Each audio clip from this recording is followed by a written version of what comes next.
Hello and welcome to the latest episode of the Terrace Podcast. My name is Craig Fowler, and on this occasion I'm stepping in at the very last minute because Sean McGuigan couldn't get his Wi-Fi working. It's a wee shame the old man, just when it comes to technology, doesn't really know what he's doing.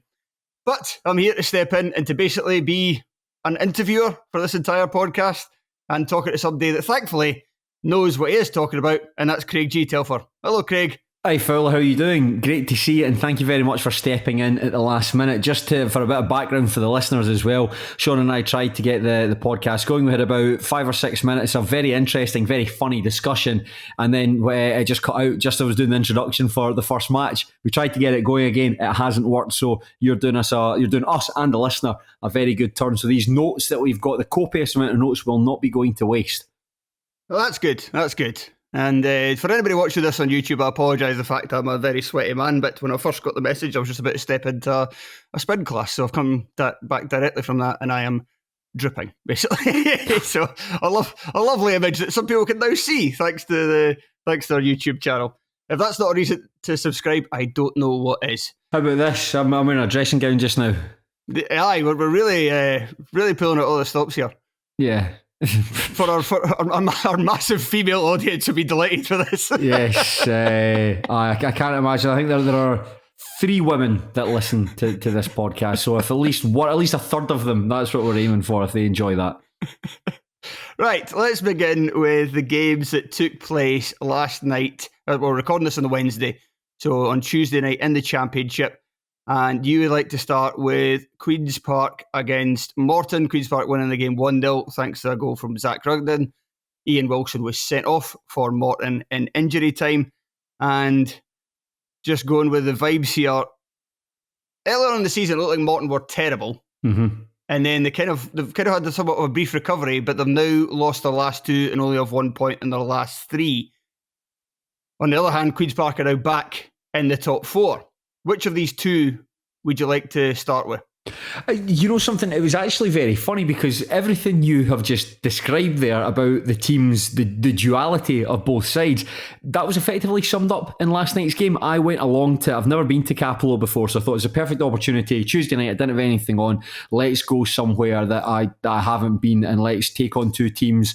I certainly haven't seen Morton this year. I might have seen the television and I saw Queen's Park against Edinburgh City in the SPFL Trust Trophy, but that doesn't really count because they were resting players. So a bona fide championship match. And I think for the first 25 minutes, you can actually, a clear line of demarcation in how the match swung was Zach Rudden's goal on 25 minutes. Prior to that goal, Greenock Morton were actually very good, very enterprising in what they were looking to do. Really, really nice interplay. Always trying to get the ball out to Zach Delaney, who was playing at left back, always trying to find him and try to get space down Queen's Park's right-hand side. And a lot of the time they were quite successful in doing that. They just lacked a bit of a killer touch inside the box. I think there were too many times where Morton would work the ball into really good space and were let down by poor decision-making. There would be a player would take too long to have a shot and defenders would come back. Taking the ball when he had the opportunity to come onto his left foot, instead trying to take it onto his stronger foot on his right, and then the chance is gone. And they had a really good chance. They had a shot. I can't quite remember who it was. The shot was on target, but I think it was Will Tizard flicked his head onto it and put it over the crossbar. Morton were excellent in that. Well, maybe not excellent, but Morton were certainly the better of the 2 teams. But then, all of a sudden, there's a quick free kick. The ball gets worked down the right. It's crossed in. Zach Rudden scores. And it's just like somebody putting a big pinprick in a balloon. And from that point on, Morton barely kicked their arses in that game. It was very much that demarcation. But like after the goal, before the goal, Morton were good. After that, Queen's Park were the better of the 2 sides, but without doing anything especially impressive. Just good. They were, for a lot of young guys that are on the pitch, and I think that the majority of that team there were 21 and under. But for the fact it's a lot of young guys, I'm quite impressed by Queen's Park, quite streetwise, played the game well, and I think they should be pleased with themselves that they emerged from Capello with the 3 points. Especially because they're still without Dom Thomas, who's missed, I think, the last 3 games now. Yeah, I think that perhaps further forward his influence was missed. Like Zach Rudden is, we all know what Zach Rudden is. He's a very energetic runner, someone who will always do his best to try and flick balls on, noise up defenders. I think he gave Kirk Broadfoot and Jack Baird quite a testing game. There was one point where like he was actually in a foot race with Kirk Broadfoot, and there was only really going to be one winner. That's something that Kirk Broadfoot does not want to be doing at his age, is sprinting after a ball down the channel. But they in the middle of the park, like Sean Welsh did quite well, Jack Turner, Roddy McGregor, they were fine, but they did lack a wee bit of that X factor that Dom Thomas can produce. But thankfully, they weren't necessarily reliant on it in this instance. There's one player I just want to ask you about very briefly before we move on to the next game from Tuesday night, and that's somebody that I think once, maybe twice, I've kind of brought to a View for the Terrace document and said, like, be quite decent to maybe talk about him. And that's Henry Fieldson, the Queen's Park left back, because just quite an interesting story, because he was signed in the summer. He was a product of Sunderland's academy, signed in the summer, originally signed as a B-team product, and then very quickly was elevated to the first team. I think he made his debut against Aberdeen in the League Cup, right, when they were beaten at Pittodrie. And I've included him in Team of the Week once because he got a great write-up. I think he was on my shortlist again another time. And he's now he's now not kind of, he has actually made the left back position his own. Only 19 years of age, so fair play to him. Yeah, definitely. I mean, I'll be honest and say that Fieldson didn't necessarily stand out on the evening. I think he broadly defended quite well, but I'd perhaps put that more down to the fact that Morton had to play Cammy Blues at right back. He got subbed off at half time. They had to play Grant Gillespie at full back. Obviously, these guys are midfielders. Morton had 4 players listed on their bench. No substitute goalkeeper. Lewis Badanauskas is playing goals. He was at Stranraer last season, obviously on loan from Rangers. So I think that Morton were really in a make do and mend position. It was all hands to the pumps there. So Fieldson wasn't necessarily tested. So I couldn't really tell you how good a player he was. The one player that stood out for me, though, if you want, we'll stick with the Queen's Park defence. The one player that stood out is Dane Murray, who is on loan from Celtic. I was really, really impressed by him. Playing alongside Will Tizard at the back, and he just looks a bit like a step above or a cut above. You can tell that he's well coached. He's first and foremost like a really good football player. I think a lot of the time, like, his passes were all really crisp, really precise. A number of times that he could drop the shoulder, carry the ball out defence, and I think that he's quite, like, not skinny's not the right word, quite all right angles, for want of a better expression. Sinewy, yes. But I think once he fills out, he'll be a really good player. And, I think, I'm not sure if he's quite what Celtic are looking for. It's very difficult to tell what Celtic want from young players. But certainly I think he's very promising and got a decent career ahead of him. Celtic want the young players to be Kieran Tierney ready when they're 19, and if not, then they can fuck off. It's bad, isn't it, that when you see guys at Rangers and Celtic, as soon as they go on loan, like, nah, never going to make it at Rangers and Celtic. Never going to make it. You're just wasting everyone's time. Or they want them to be guys like Stephen Welsh, who are clearly not good enough for Celtic, but are good enough just to hang around for several years as part of their Champions League squad. There was a guy that Sean and I were talking about in a podcast a couple of weeks ago. In fact, we were talking about the Airdrie East Kilbride game and the SPFL Trust Trophy. Airdrie have got a goalkeeper on loan called Kieran Wright, who's on loan from Rangers. He's 25, and he must have had about 8 loan spells during his time at Rangers. Very, very unlikely that he's going to get a game for Rangers. Yet he's somehow, like, still on their books and just loaned out like a library book. His career goal was, I want to be a Rangers player, and he has no other interest, and that's it. That's what if he's still going to be there when he's 35? Yeah, he could well be a good guy to have around the place. But I think in terms of if going back to this match here, I'm not sure that we'll learn much about either the teams. Great Morton, like, very, very short in numbers. The fact that they're playing Falkirk at the weekend without Ian Wilson, who was sent off, just he body checked Zach Rudden. I couldn't quite see what he got sent off for the second one. It might have been dissent, it might have been a tug. There were two very yellow cards that he deserved to be sent off for. So they're going into this match, big match against Falkirk, and they're slightly hamstrung with that. But I think it's for Queen's Park, it's Morton away Tuesday night. It's perhaps one of those traditional fixtures that be quite difficult for a lot of these young guys to step up and be counted.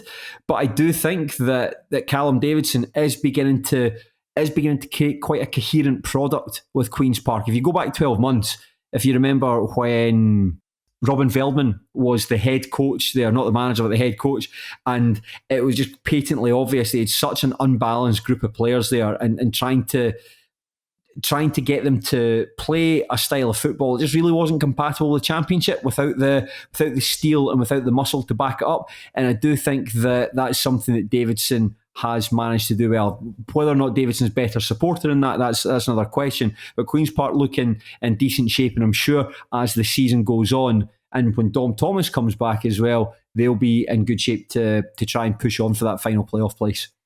So let's move on to one of the other games that took place on Tuesday night, and I think the most eye-catching result, well certainly the most eye-catching result, was Livingston going to Dunfermline. Now Livingston before the game, 4 points off of Falkirk at the top of the table, the only undefeated side left in the league. And you're thinking, right, if they could get a victory against the Dunfermline team that are floundering at the bottom of the table, that'll be 1 point in it. The Lions would be firmly, I mean, they're in the title race already, it's only 4 points, but they'd be right there neck and neck almost with Falkirk.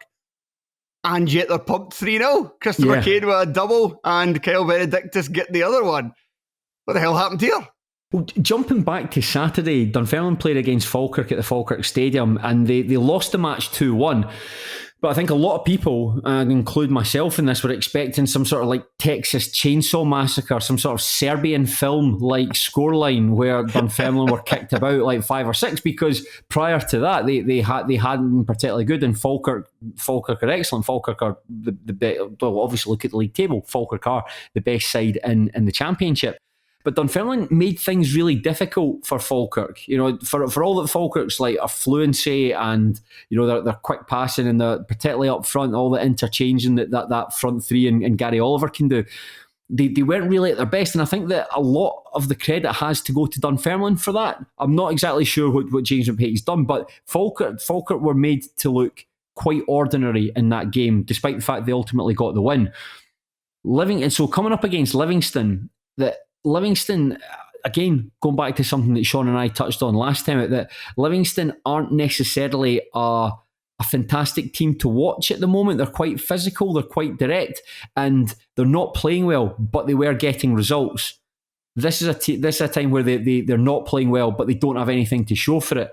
And I think it was because of like how like mistakes that they made. But Dunfermline, certainly something I noticed from that game against Falkirk, Dunfermline are really good at set pieces. That's where they're equal. Certainly, that's where they put Falkirk under a lot of problems. And 2 of the goals came against Livingston from set pieces. You've got David Wotherspoon, who don't need to. You mean everyone who listens to this will just know how's prowess with a dead ball. So it's almost like I'm trying to think like it was Magic the Gathering that gives you like plus 5% like goal scoring chance when you put like your David Wotherspoon card for set pieces. I have no idea what the fuck you're talking about right now. Neither do I. I've never played Magic the Gathering in my life. I was just trying to use an example. There might be someone listening who has played Magic the Gathering that might know what I'm talking about. Their David Wotherspoon trap card. It certainly opens up a world of advantages there, and that's something that Dunfermline were able to take advantage of. And also it helps to have Chris Kane, because that's been one of the things he's been really good at his entire career, is winning fouls where he's back to goal. Yeah, that's exactly. Pretty much been his main strength as a Scottish footballer. And chipped in with 2 goals as well last night. So goals have been a particular difficulty for Dunfermline. So I think this is a result that not a lot of people would have, certainly myself, wouldn't have seen coming. But it's not often that Falkirk fans will be cheering a Dunfermline victory, but it has certainly given them a big advantage at the top of the table. Now, Telfer, you would have saw it in the group chat last night that I keep saying last night, sorry, on Tuesday night, that Sean was a little bit grumpy after his side's 1-0 victory over Airdrie, where he basically bemoaned any match that's ever taken place underneath floodlights, saying, like, everybody goes on about matches at night, they're always shite for me, basically. But I can kind of see why after this one, because Airdrie and Raith Rovers won the match, 1-0 at Starks Park, Scott Brown with a decent strike for the goal. But between them, they only tallied up 11 shots. And so, doesn't sound like a particular game. But while the match in general was quite poor and Raith Rovers are still struggling through their start to the campaign, at least they're not Airdrie. Yes, aye. Airdrie are in a lot of bother. And I think that the analysis of Airdrie is they've got a lot of injuries at the moment. A lot of injuries, and I think once these guys start coming back into the team, you might see results improve. But the big problem is that a lot of good players left them in the summer, and they haven't been adequately replaced. Like the spine of the team has been departing. I think Callum Fordyce, Charlie Telfer, I'm not saying he's a world beater, but like Nikolai Todorov, Gabby McGill, like all useful players and who really played a part for Airdrie last season haven't been adequately replaced. And you just need to look at the goals for column that tells some story. I think it's 6 goals they've scored this season so far. That's what almost like 1 goal every 2 games. That's horrendous. That's absolutely horrendous. And I think that game last night is perhaps a microcosm of Airdrie's season, where all you need to do is score against them, and you've pretty much won the match, because they don't really have a way of getting back into it. And as poor as the game seemed to be, and very briefly when Sean and I had the aborted podcast talking to him about it, he just said it was rubbish. It's like Wraith Rovers are a team that are really struggling to kind of find any identity with themselves and find a successful way to play under Neil Collins. In fact, it's probably something they've been struggling with all campaign. But Airdrie are worse. And I think that Rhys McCabe is somebody who's perhaps going to have to shoulder a lot of the blame for that.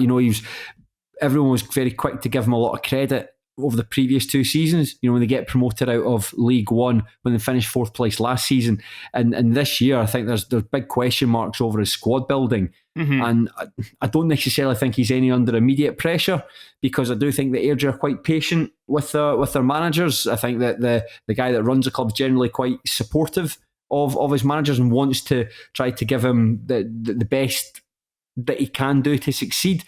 But I just wonder at what stage. I mean, that's them. They are adrift at the bottom of the table, even if they win their next game. And I think it's like Morton that are behind them. If Morton lose, Airdrie are still bottom. It will be an interesting, almost kind of test case to see what happens with McCabe long term, because at most clubs, he would, if not already, be sacked and getting sacked quite soon. And it is, as you say, I mean, yes, they have got a lot of players out, but it has been down to the squad building in the summer. I'm sure I saw an Airdrie fan earlier in the season after one of the results basically saying that felt that their squad was weaker than it was than the squad that came up from League One.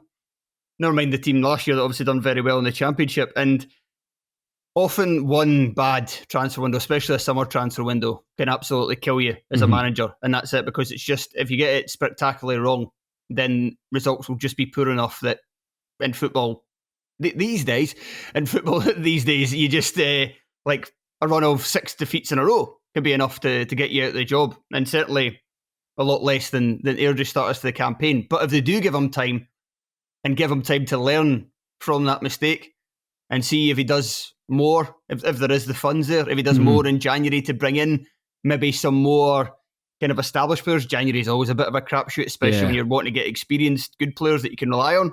Especially good players as well. I mean, it's quite a difficult sell to them come to the bottom of the Championship for a struggling team. Come sign for right now what would be the 4th worst full-time team in the country. So it will be difficult, but it'll be interesting to see if he does kind of keep him on. And then maybe even if they do go down and he's just like, no, I've just got faith that he'll learn from this, and maybe he'll sign some players worthy for the level next time. It's a funny one with McCabe, because you really think his stock was at its highest in the summer. And it's just funny how I know it's a cliche, but cliches are often used because they're true, but funny how football can change. If you just go back 4 months and think he was perhaps like the hottest managerial prospect in Scotland. Said it before, his age, the fact that he used to play for Rangers. Some people might not want to admit that, but that does give him a certain degree of status that perhaps isn't afforded to other managers. The fact that he's still playing football. The fact that he's a midfielder who plays at centre-back, the fact that his cousin was the assistant manager. It's a nice story. It's a really nice story. And if he had moved on in the summer, I'm not sure, I don't know, St Johnstone, for instance, if they had got rid of Craig Levine and brought him in, that would be a logical step up. But you're in danger of then just becoming, you're the guy that failed at Airdrie. and you become like I think that expectations, and this is something that McCabe and his team have done, they have raised expectations at Airdrie. They are now perhaps seen as a decent championship club, not always finishing in the playoffs, but are always holding their own mid-table. And when you dip below those own expectations you've set, then you can make life difficult for yourself. So a victim of his own success. But I do hope he can pull himself out of this tailspin, because I quite buy into the story, and I want to see him do well. So I'm hoping that Airdrie, like, they're not adrift for much longer and they can correct this course they're on. Right, let's move from the Championship down into League One, and a game that took place on Saturday with Stenhousemuir defeating Kelty Hearts 2-1. Stenny are now joint top of the table, along with Alloa, who are in third, and Cove Rangers, where the hell did that come from, who are now at the summit of the third tier. But concentrating in this game, Stenny took a 2-0 lead, goals for Ewan O'Reilly and Gregor Buchanan, the second one coming just after half-time. But Kelty refused to go away. Ross Cunningham pulled one back in the 76th minute, and then in stoppage time, the same player had the chance to level from the penalty spot. But DJ, once again, the penalty specialist, Darren Jamieson, comes up, trumps, and preserves the victory. Telfer, tell me about this match. Yeah, it's a real shame there are no highlights of this game available, because honestly it's a lot of fun, and I really think that people should have the opportunity to see this. It was Stenhousemuir were cruising in this game. Cruising. You've laid out there. You score like quite early on, about 15 minutes where Ewan O'Reilly scored. You're generally playing quite well, and then you come back out of the restart and Greg Buchanan stoops to head home a Matty Yates corner, and you're cruising. You've basically got the entire second half ahead of you to do what you want. Shortly after Buchanan had extended the lead, O'Reilly worked the ball down the left and hooked it into Matty Aitken, who headed it off the crossbar. Had that gone in, I actually think Stenhousemuir could have gone on to win that by 4 or 5. But subsequently, they didn't take their chances. The match had a wee bit of ebb and flow to it until Ross Cunningham scores. And with 15 minutes to go, you'll have experienced this yourself. You're cruising in a game of football, and then all of a sudden you're like, oh fuck, oh no, and you're trying to rally the players. You're trying, come on Stenny, try to get back into it, and then just a really clumsy piece of defending. I think a Kelty player waltzed into the box, wasn't checked properly. Stenhousemuir did an awful faff of trying to clear it, and the shot came in. It hit Gregor Buchanan in the hand, 94th minute. And see, normally your heart would sink and think, how on earth have we chucked away like a 2-goal lead? But because you've got Darren Jamieson in there, it's like playing Magic the Gathering and you play your Darren Jamieson trap card. But you get a plus 10% advantage in saving penalties. But I mean, he's saved now this season 2 penalties, and he saved a penalty in the shootout against Falkirk in the SPFL Trust Trophy.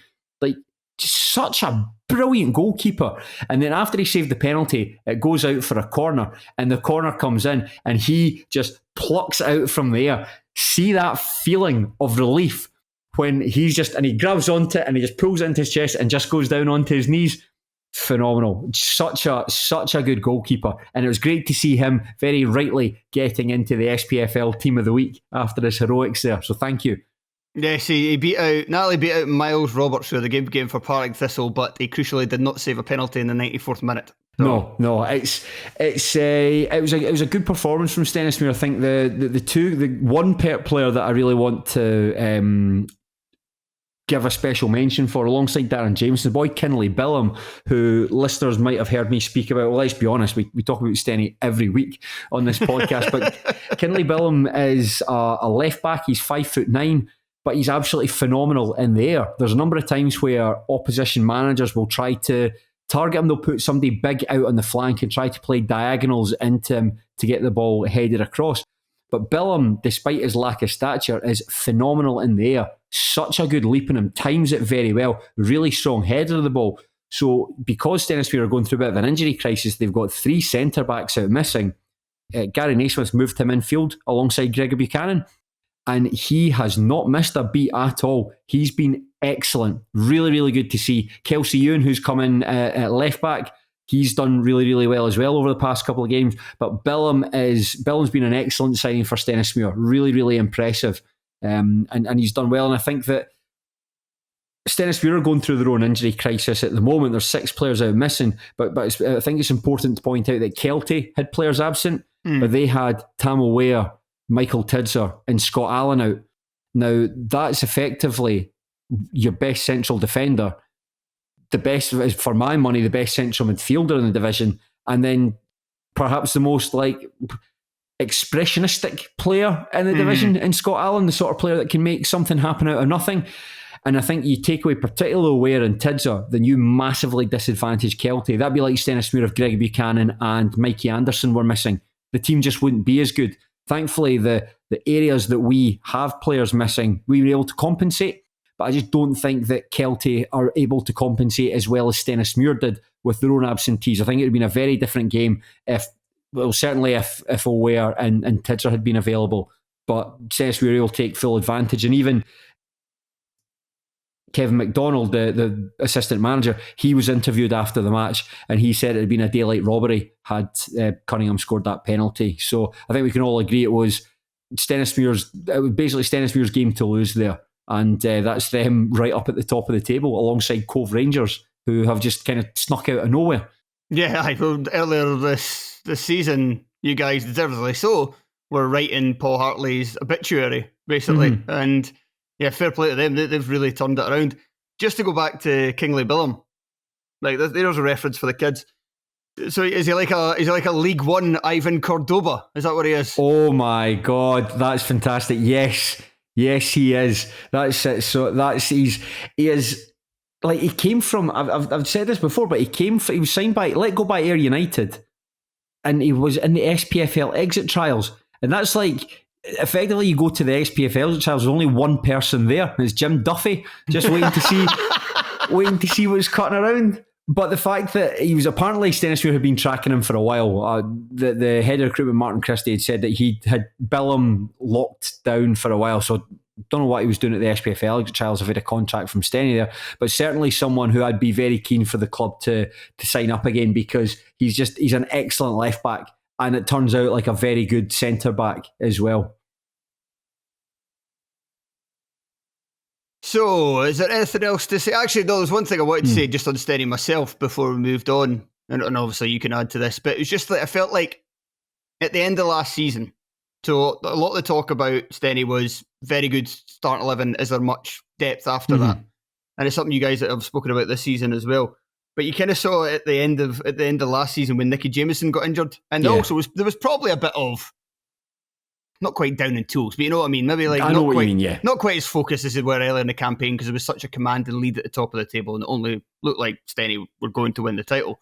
But the Jamieson injury did kind of make you look at it and go, if they don't get the kind of injury luck in League One, then they maybe are going to really struggle. And you also worry that just about, because you see that with teams as well, like kind of, it works both ways where sometimes momentum and a great end to a previous campaign can then feed into the next one, and vice versa. Even if you're going up as champions, a poor finish can then kind of result in a bit of a hangover.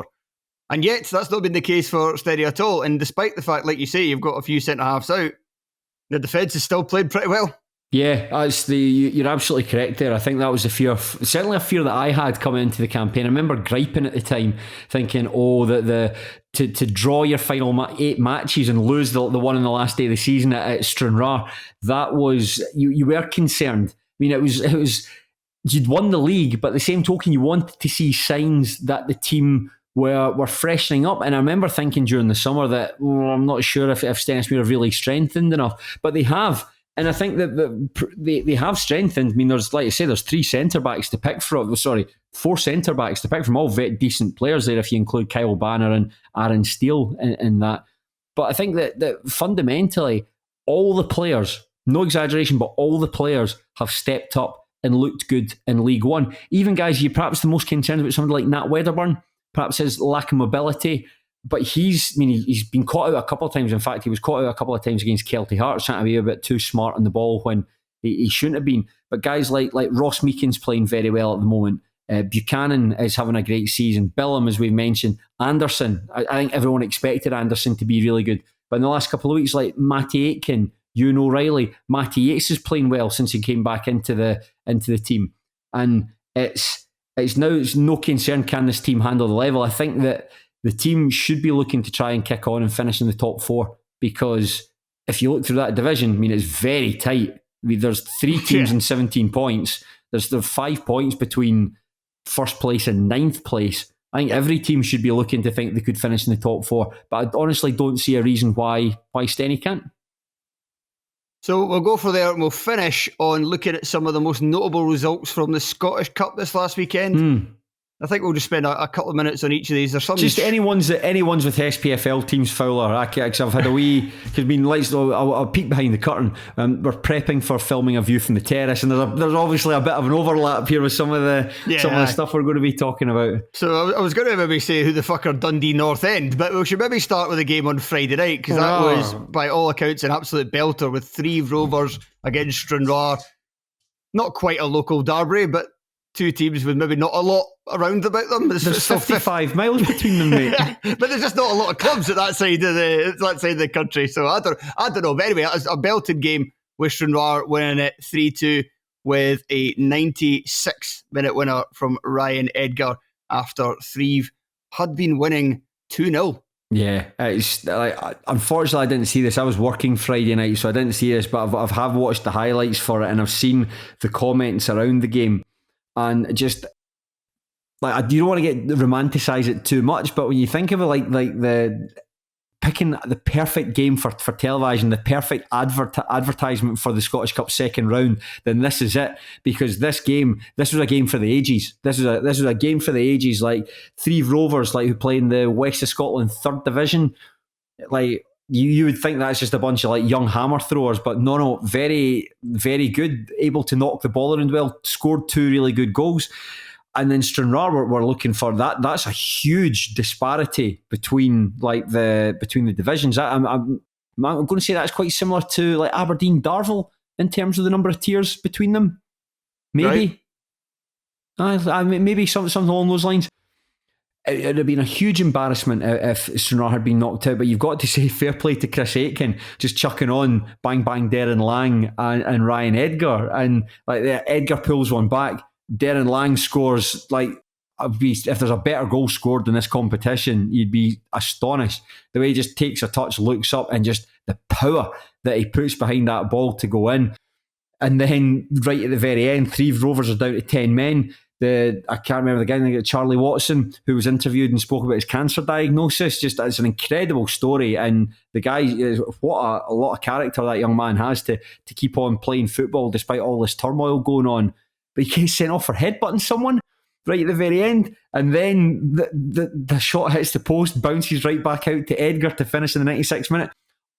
Ridiculous game of football, absolutely ridiculous game of football, and that, Craig, is what the Scottish Cup second round is all about. It's brilliant. Like the second round of the Scottish Cup's class, it's just that it's a real mishmash of teams that from, like, you've got the League Two sides and all the rest of the non-league teams all compete with each other. It's a real tapestry of great stuff there. So let's talk about some of the shocks, because there was quite a few. One that stands out to me is East Fife losing at home to Banks of Dee. So there was another couple of League Two teams that went out, but that one could have stood out just because East Fife are having a really good campaign. Well, you're right in what you say there, Craig, but East Fife are fucking shite in the Scottish Cup. Like, I watched the highlights for this because Sean and I were prepping for this, so I watched them like really early this morning before coming into work. And right at the very end of the match, let's see, I've got my notes from Sean's thing here. Yeah, right at the very end of the match, the commentator says, another disastrous Scottish Cup campaign for East Fife. And I was thinking, another disaster? That means there's been multiple disastrous Scottish Cup campaigns. And it turns out the last time East Fife actually won in the Scottish Cup was against Tranent in January 2021.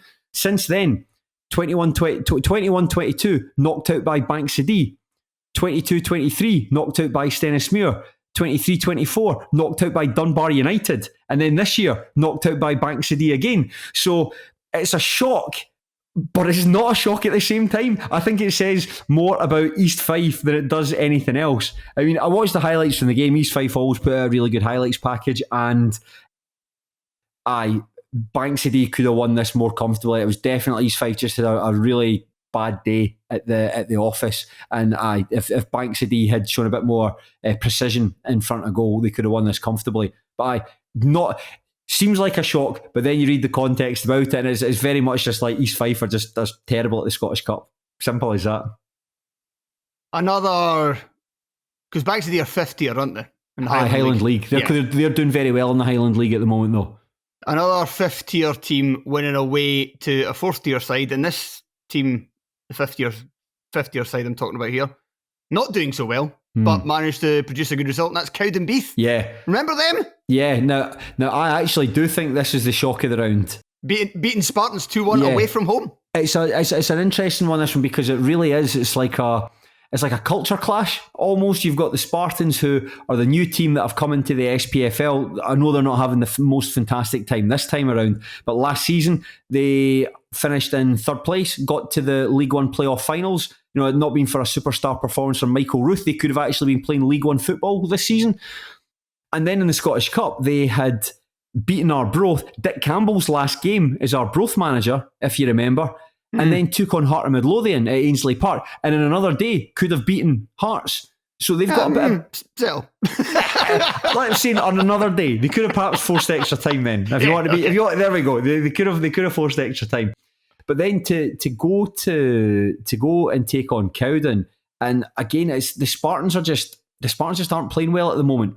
And it really feels like, again, similar to what we were talking about, that line of demarcation we spoke about when we were talking Morton Queen's Park, really like beating Ross County in the League Cup. If you look at the results, like either side of that, they haven't been doing particularly well at the moment. So even so, you would have fancied Cowdenbeath to take a bit of a scud in here, because I think prior to that, Cowdenbeath had been in wretched form. I mean, they played East Kilbride and lost 8-3, and yeah, it's not Spartans aren't doing well, but Cowdenbeath, this was a huge surprise. This one.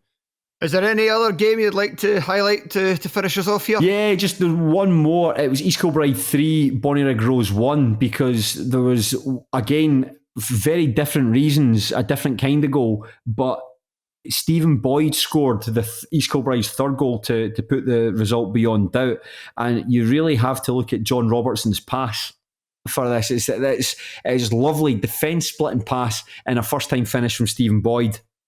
Really, really good goal. And you saw the best of East Kilbride just in terms of how well they play, but you also saw the worst of East Kilbride in terms of like the goal that they lost. If I told you East Kilbride lost a goal, how would you imagine the goal was lost? I don't know. Sorry, they were trying to play. Right, yeah, of course. Sorry, you put me on the spot there. I was like, fuck, what do I know about East Kilbride? But no, you're right now. That's coming back to me that against Airdrie earlier in the campaign, they lost several goals from trying to play it for the back, and then I got dispossessed. That's how it happened. They lost that goal. So that's something, obviously, like Mick Kennedy and Simon Ferry, very principled in how the way they want to play. And when it looks good, it does look good, but it's high risk, high reward, and that was one of the risks. And although they should be very pleased by another scalp, that's this season, if you think of when they put out Airdrieonians out the Challenge Cup, it's another scalp putting out an SPFL team. The reward for that is they've got to play Falkirk. So it's the most difficult team they could have drawn from that. But I'm sure they will not fear taking on Falkirk. The only downside is they'll be without Jordan McGregor, who was sent off for 2 bookings in this one. Right. And that'll be interesting as well, just because of Falkirk's firepower and attack. And I think so, yeah. And how it does stand up to that, kind of trying to pass it out. If you think about like Falkirk's, not just their firepower, but their energy and their pace. If you are like with all due respect, like if you're a Lowland League centre back and you've got like Callum Morrison's coming back to fitness, he's likely to be available for this game. But if you've got like Alfie Agiman or Callum Morrison or Ethan Ross or Aidan Nisbet or Calvin Miller, like chasing you down, be interesting to see how well they stick to their principles then. But East Kilbride will only fear anyone. I mean, like I say, they went toe-to-toe with Airdrie, albeit we've acknowledged that Airdrie aren't a particularly good side, but they went there, played really well, despite having lost there earlier in the season. So you'd fancy East Kilbride to give it a good shot, but massively underdogged. I was going to say massive underdogs, massively underdogged for this match. I quite like that. We were massively underdogs going into this one. Aye.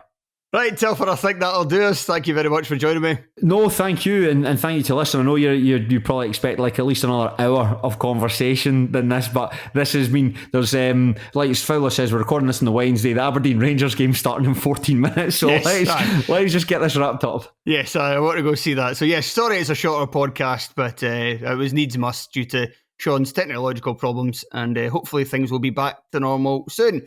But that's enough from us. Goodbye and take care of yourselves. Cheers.